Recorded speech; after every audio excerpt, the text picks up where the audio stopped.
Delilah wasn't just my sister. She was my best friend, my confidant. The one person I trusted more than anyone in the world. Imagine finding out that the same person was secretly planning to steal millions from my inheritance. My world shattered, but I still managed to react in time and locked everything ours before she could access a single cent. My name is Quinn Harlow, and I need you to understand something before the story goes any further. I am not someone who dramatizes things. I'm not the kind of person who manufactures conflict or exaggerates pain for sympathy. I've always been the quiet one, the thoughtful one, the girl who double-checks her feelings before she expresses them. So when I tell you that what happened to me was a single most devastating betrayal of my entire life, I need you to know that I mean every word of that with absolute precision. I grew up in a house that was more grandparents and parents. My mom and dad, if you can even call them that with a straight face, separated when I was 4, and Delilah was 9.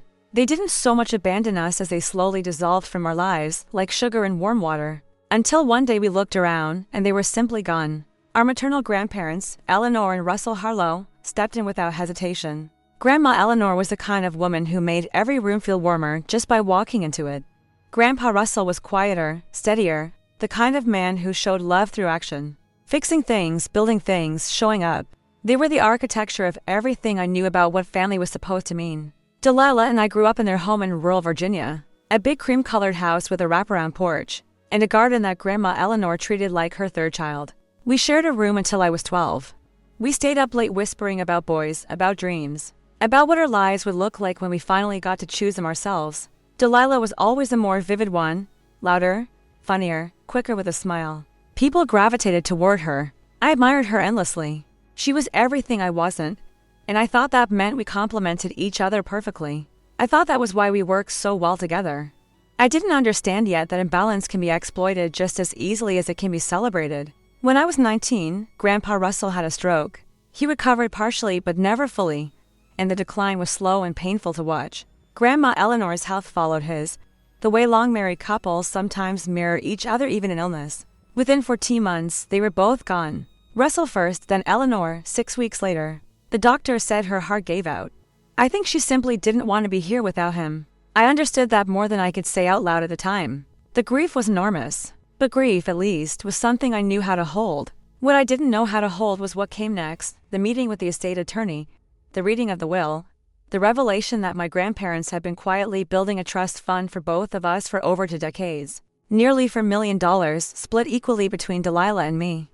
My portion, just under $2 million, was held in a locked trust until my 21st birthday, which was a little over a year away at the time of their passing. Delilah, being 5 years older, had already received her portion and could access it immediately. I remember sitting in that attorney's office listening to the numbers and feeling nothing but numb. It didn't feel like money.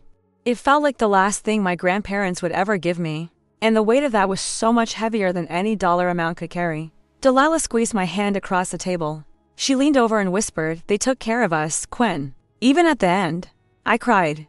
She held me in the parking lot for a long time. I thought we were grieving together. I thought we were closer than ever. I was 20 years old, heartbroken, and completely, dangerously naive. In the months that followed, Delilah was attentive in a way that, looking back, should have raised questions I didn't know to ask. She called more frequently. She visited more often. She asked detailed questions about my plans, where I wanted to live after I turned 21, whether I'd thought about investing, whether I had a financial advisor yet. I thought she was being a caring older sister, guiding me toward adulthood. I answered every question openly. I shared every plan, every hope, every number. I trusted her with the architecture of my future the same way I had trusted her with every secret since childhood. I was building the blueprint for her scheme and handing it to her piece by piece, completely unaware. My 21st birthday was 3 weeks away when everything unraveled. I had been counting down the days with a kind of quiet excitement, not just for the money, but for what it represented. Independence. The life my grandparents believed I deserved. A foundation they had spent years quietly constructing for me out of love. Delilah had offered to come with me to the trust office on my birthday morning. She said she wanted to be there for the moment. She said it was going to be special. She was right about that. It was going to be very, very special, just not in the way she planned. Because 3 days before my birthday, I accidentally picked up her phone. And everything I thought I knew about my sister, my family, and the people I loved began to collapse around me like a house built on sand. There's a particular kind of silence that exists in a house right before something breaks. Not a peaceful silence, A held breath silence.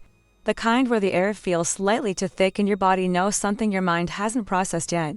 That's the silence that filled Delilah's apartment on that Tuesday evening, 3 days before my 21st birthday. When I reached for what I thought was my phone and picked up hers instead, it was an honest mistake. We had the same phone model. I'd actually recommended it to her the previous year, and we both set them face down on the kitchen counter while we made dinner together. She'd stepped into the shower. I was stirring pasta sauce and reached for my phone to change the music. The screen lit up the moment I touched it and a notification banner appeared at the top.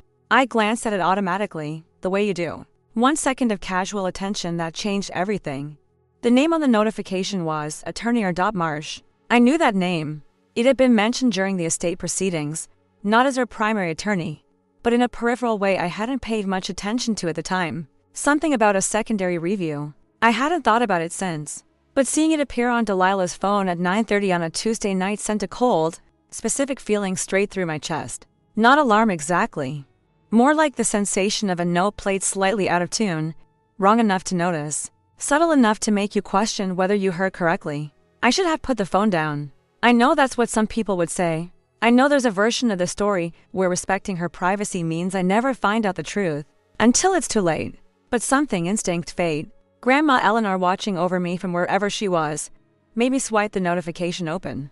The message thread went back 11 weeks. I stood at that kitchen counter and read every single message, the pasta sauce bubbling behind me, completely forgotten. My hand wasn't shaking at first. I think my body was too stunned to react physically right away. It was processing the information on a delay, like a system overwhelmed by too much input at once. I read the words carefully, methodically, the way you read something you're hoping to misunderstand. I didn't misunderstand. The thread was meticulous. Attorney Marsh, who I would later discover was operating under a fraudulent license after being disbarred 3 years prior, had been coordinating with Delilah on a document forgery scheme targeting my portion of the inheritance trust. The plan had a name in their messages. They called it the birthday transfer. Even now, typing those words makes my stomach turn. Here's what they had built. Delilah had obtained a notarized letter, bearing what appeared to be my signature, authorizing her as co-trustee of my portion of the Harlow family trust with full transfer rights. The signature was forged. The notarization was fraudulent. Marsh had a contact who handled that. The letter had already been prepared and was set to be filed with the trust office. The morning of my birthday, time to process before my scheduled in-person appointment. A wire transfer authorization had also been prepared, directing my full inheritance, $1,940,000, into an offshore account registered under a shell company. Delilah had formed quietly 6 months earlier under a name that bore no connection to her.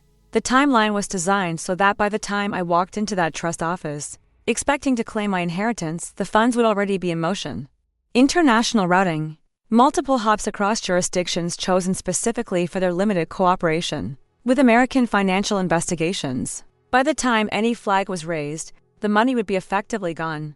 I kept reading. There were logistical notes. Which trust officer was likely to be on duty that morning? How long the standard wire processing took, contingency language for if questions were raised. There was a message from Delilah to Marsh that said, Quinn has no idea. She won't question anything until it's already done. She trusts me completely. That's her biggest advantage. I read that sentence 4 times. That's our biggest advantage. My love for her. My openness. My complete, unguarded trust. The way I had told her everything about my plans, my schedule, my hopes for the money. All of it had been gathered and weaponized. I wasn't her sister in this plan. I was an obstacle with a useful blind spot. I put the phone back exactly where I found it. Screen down, same angle, same position. The pasta was overcooked. I turned off the stove. I heard the shower shut off down the hall. I walked to the kitchen table and sat down and pressed both hands flat against the surface and stared at the grain of the wood for what felt like a very long time. Delilah came out in a towel, hair wrapped up, smiling. Is the pasta ready? I'm starving. Her voice was easy, warm, completely normal. The same voice that had comforted me at 2 funerals. The same voice that had whispered they took care of us in a parking lot while I cried. I told her the pasta needed a few more minutes. I smiled back. And now I have to ask you something directly. Because I genuinely want to know, if you had found those messages on someone you loved, someone you trusted completely, would you have confronted them right then? Or would you have done what I did and played it? Completely calm while you figured out your next move? Because what I chose to do in the next 24 hours made all the difference. I didn't sleep that night. I lay in the guest room of Delilah's apartment. I'd been staying with her that week, something she had suggested, something I now understood as strategic, and stared at the ceiling while the full architecture of what she had built slowly assembled itself in my mind. The more pieces I connected, the worse it got. This wasn't impulsive. This wasn't desperation. This was a plan constructed over months with the kind of cold, patient precision that requires sustained intent. You don't accidentally build something this detailed. You choose to over and over again, every single day. I had taken photos of the key messages on her phone before putting it down discreetly, quickly. While Delilah was still in the hallway, it was an instinctive move I was grateful for later. In the dark of the guest room, I went through them again on my own phone, reading slowly, filling in the gaps. The more I read, the more the timeline clarified. Delilah had begun laying the groundwork approximately 2 months after our grandparents' estate was finalized, roughly 18 months before my 21st birthday. That early. She hadn't waited to see how her own portion of the inheritance played out. She hadn't paused to grieve, or to let the dust settle, or to consider any path that didn't involve taking what was mine. According to the messages, she had reached out to Attorney Marsh through a private referral, someone she knew from a financial circle she'd been involved with. Before I was even aware such circles existed in her life, Marsh had a specific area of expertise before his disbarment, estate and trust law. He knew the mechanisms intimately. He knew where the vulnerabilities were, where paperwork could be introduced with minimal scrutiny, where the window of action was narrow enough that a challenge could be outrun. If the timing was right, he had done versions of this before. The messages made that clear without stating it directly. The casual fluency with which he discussed forgery logistics, transfer routing, and jurisdictional strategy was not the language of someone improvising. This was practiced. The forged document, the co-trustee authorization bearing my signature, had taken 3 separate attempts to get right. Marsh had referenced an earlier version being too clean, which apparently raised a flag with his contact. The final version had been aged slightly, given minor inconsistencies consistent with a document signed under informal circumstances, and notarized by a man who operated out of a tax office in northern Maryland and had been providing fraudulent notarizations for Marsh for several years. That notary stamp, I would later learn, had been used on at least 6 other fraudulent documents in unrelated cases. The offshore account was registered in the name of a shell company called Cedar Line Asset Holdings LLC, formed in Delaware, routed through a correspondent account in the Cayman Islands, with a secondary layer in a smaller Eastern European jurisdiction known for its resistance to international asset recovery requests. Delilah was listed as a sole beneficial owner under a different variation of her name. Her middle name used as her first, her mother's maiden name substituted as her last. Technically traceable, but not quickly and not easily. The wire transfer documentation had been prepared to initiate automatically the moment the co-trustee authorization was accepted by the trust office. Marsh had timed the filing for 7:15 in the morning, before the office opened at 9, submitted electronically through the trust's online portal using login credentials he had apparently obtained through a data broker. My scheduled appointment was at 10. The math was designed so that by the time I arrived, the transfer would already be processing. Contesting a wire mid-transfer is not impossible, but it is slow, expensive, and rarely fully successful, especially when the receiving institution is offshore. They had also prepared for the possibility that I might notice something was wrong and attempt to reach the trust office directly.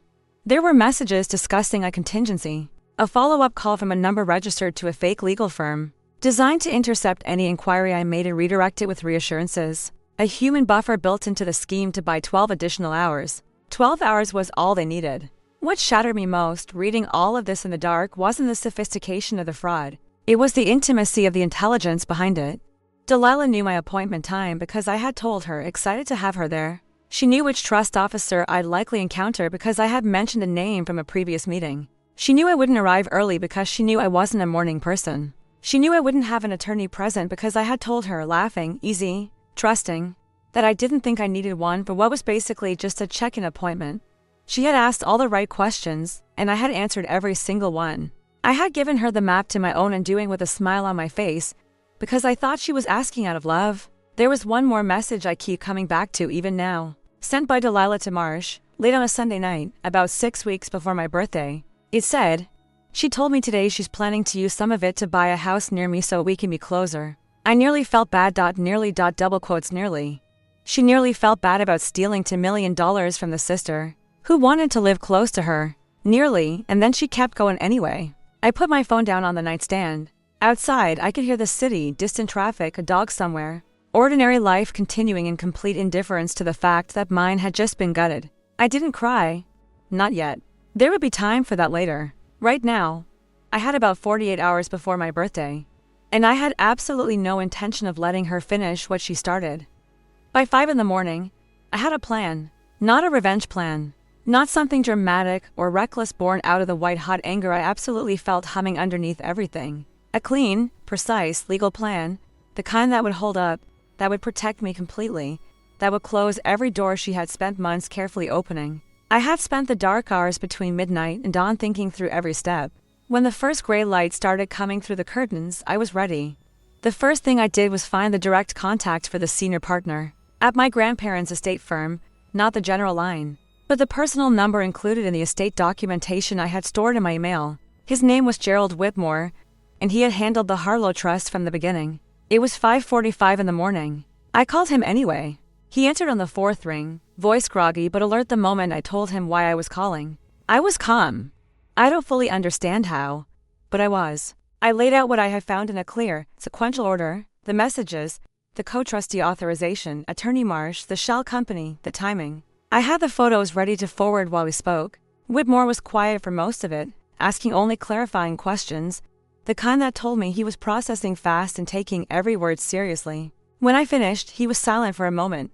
Then he said, "Quinn, I need you to stay exactly where you are. Don't confront anyone. Don't indicate that you know anything. I'm making calls in the next 10 minutes. He was faster than 10 minutes, within 90 minutes. A protective legal freeze had been placed on my portion of the trust, a formal hold requiring biometric verification and in-person identity confirmation before any transfer instruction, regardless of accompanying documentation, could be executed.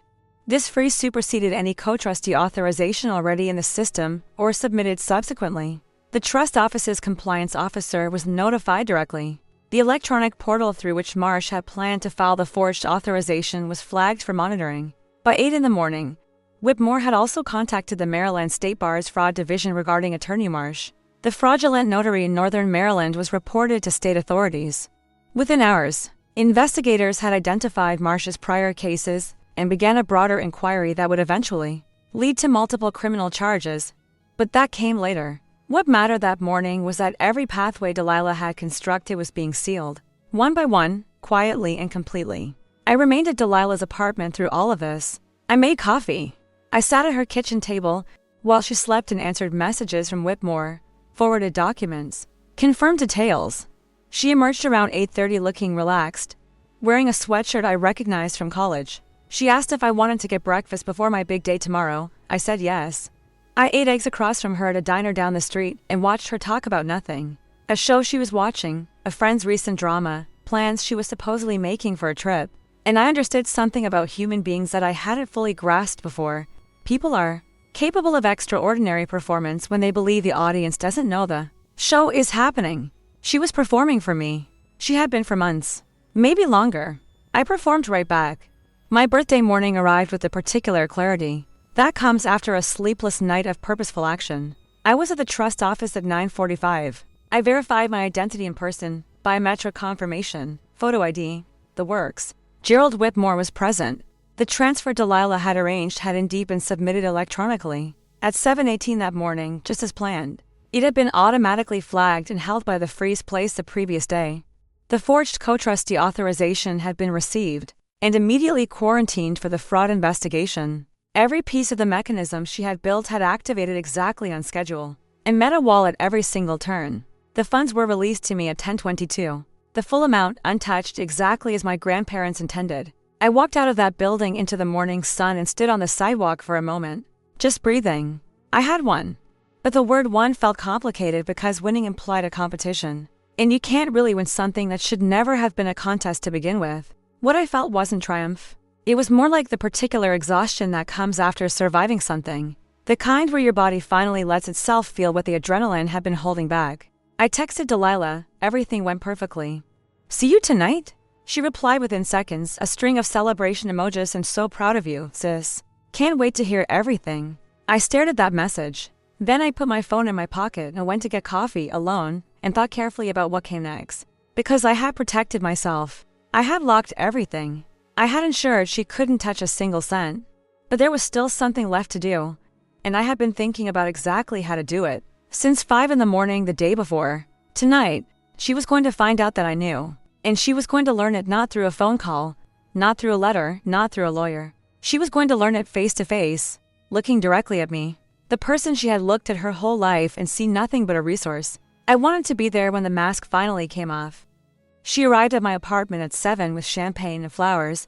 That detail has stayed with me. Not just that she brought them, but which flowers, white peonies, my favorite. The kind Grandma Eleanor used to grow along the back fence. Either Delilah had forgotten, in the midst of all her scheming, that I knew everything, or she was so confident in her own performance, that she walked into that room, genuinely believing she was about to celebrate the successful theft of my future while handing me flowers from our grandmother's garden. I still don't know which is worse. She looked beautiful, relaxed, happy, even, the specific happiness of someone who believes they've gotten away with something. She hugged me in the doorway, and the hug lasted a bit longer than usual.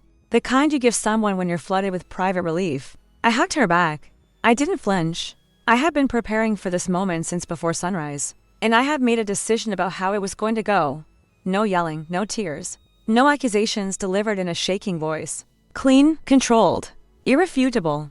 I let her come inside. I opened the champagne. I poured 2 glasses. We sat across from each other at my kitchen table. The same kind of kitchen table where we'd grown up doing homework, playing cards, staying up till late talking about everything. I let her begin the performance. She asked about the trust office, about how it felt to finally have access, about what I was planning to do first. Her questions were perfectly calibrated, interested but not probing, warm but not overwrought. She was good. She had always been good. I let her finish a thought. Then I picked up my phone, opened the photo gallery, and placed it on the table between us. Screen facing up, showing the first of the screenshots I had taken 2 nights ago. Her message to Marsh: Quinn won't question anything until it's already done. She trusts me completely. That's her biggest advantage. I didn't say anything. I just watched.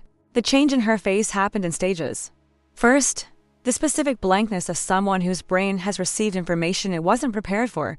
A half-second of pure suspension, then the recalibration, fast and visible. As she tried to locate the angle, find the response that still had a way out, her eyes moved to my face and found nothing that helped her. I kept my expression completely even. Where did you get that? Her voice came out lighter than she wanted it to. I could hear the attempt at casual, and the way it cracked at the edges. Your phone, I said. 2 nights ago. By accident. I read everything, Delilah. The mask didn't fall all at once. It came apart in pieces, and each piece was a different version of her I'd never seen before. First came the minimizer. It wasn't what it looked like. She had been stressed about money. She hadn't actually gone through with it. She would have stopped it. I let her finish. Then came the deflector. Grandma Eleanor had always been harder on her. The split was unfair given their age difference. She had sacrificed more during the years she'd spent helping raise me after our parents left. I let her finish that too.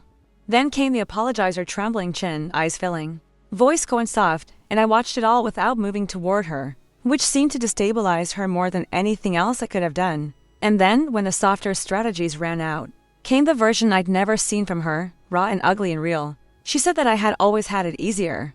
That being younger meant I'd gotten the best years of our grandparents, their full attention, their patience, their affection, while she had spent her childhood watching them parent a marriage that was falling apart and hadn't had the luxury of the warmth I took for granted. She said the money was never really equal because the circumstances were never equal. She said things about me that were so unfair and so precisely aimed at my oldest insecurities, that I understood she had been holding them for years, cataloging them, saving them for exactly this kind of moment. I let her say all of it. When she stopped, breathing hard, waiting for me to break or crumble or scream back, I said, I know you went through things that were hard, Delilah. I'm not pretending our childhoods were identical.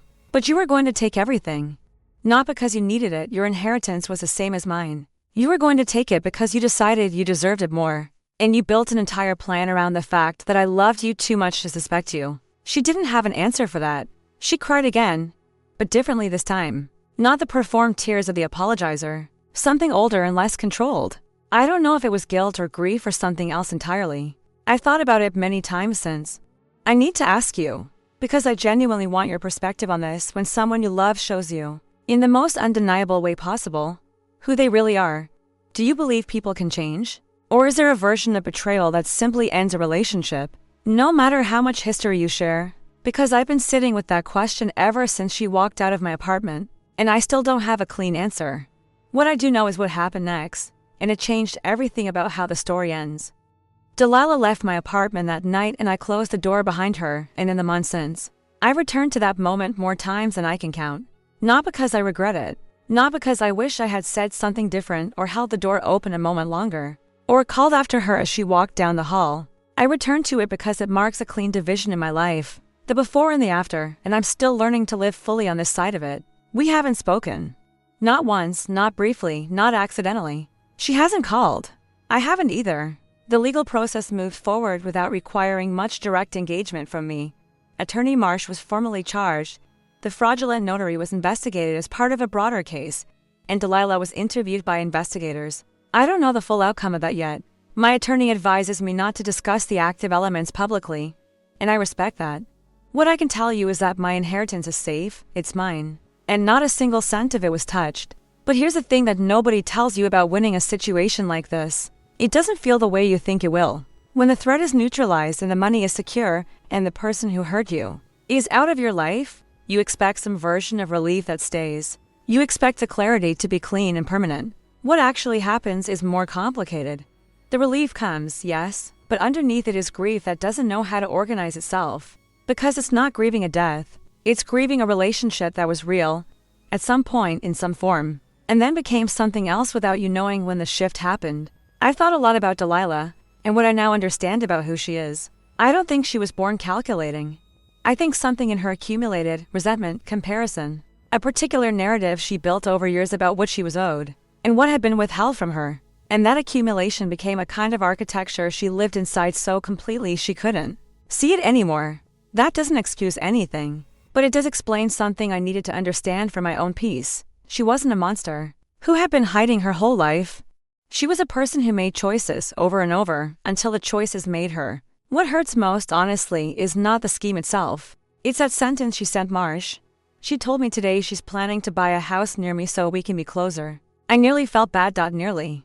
That nearly is the thing I keep returning to. It means there was a moment, a real one, where something in her registered what she was doing, where she felt, briefly, the weight of it, and then chose to keep going anyway.